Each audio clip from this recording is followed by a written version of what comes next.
Does anyone have this fear of being in the spotlight? Fear of like being seen, kind of? Yes. So I would offer this.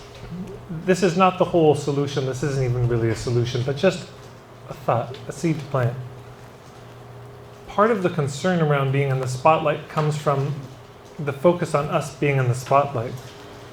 But just as a perspective shift, imagine the possibility, if you will, that you are the spotlight. Yeah? Then the question is different. What do you want the world to see that's been shrouded in darkness for too long? Hidden in the shadows, can't be seen. What if you are the spotlight?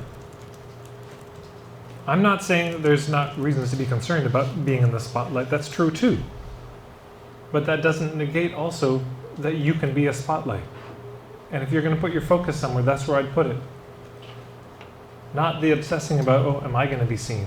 But what do I want the world to see?